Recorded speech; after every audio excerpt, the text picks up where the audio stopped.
morning mga boss, this is Boss Batosay, may-ari po ng Boss Batosay PH. For today's video ay i-review natin itong bagong shock ng TRC Racing PH, ang I-Tech suspension. So ito rin yung gagamitin natin na shock para sa ADV 160 natin. I-check natin yung kanyang magiging performance pagdating sa pagbabiyahe natin araw-araw. Bago yun ay check muna natin ang mga technicalities kung ano ba ang meron dito sa shock na to. Itong shock na to ay fully adjustable suspension. So itong shock na to ay gawa rin sa CNC cut finish. Kung makikita niyo naman, sobrang quality ng pagkakagawa niya. Kaya pinaka-finished product niya. So ito naman guys, ang tinatawag nila na piggyback, kung saan makikita niyo na ibang-ibang yung design niya compared mo doon sa mga usual na mga shock. So ito yung tinatawag nilang air pocketing design, na kung saan makikita niyo ay nakakatulong itong ganitong design para pag tinamaan siya ng hangin ay hindi masyadong nai-stress yung oil na nasa loob nitong baso na to. Ganun ka-quality itong product na to compared mo sa iba.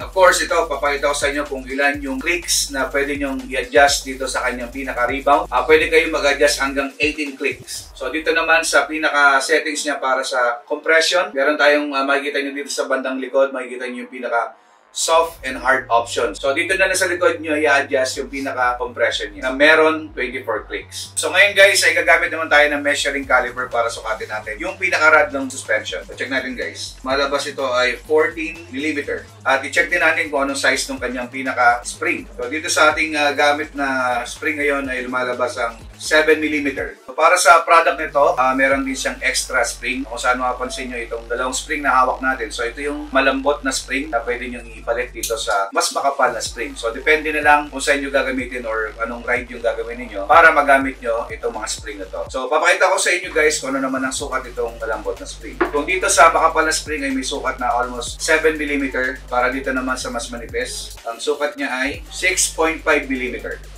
Bukod doon guys, kasama nitong items na to ay yung pinaka-tools niya kung saan tayo lang ang meron, kung saan ito yung tinatawag natin na tool adjuster para dito sa shock na to.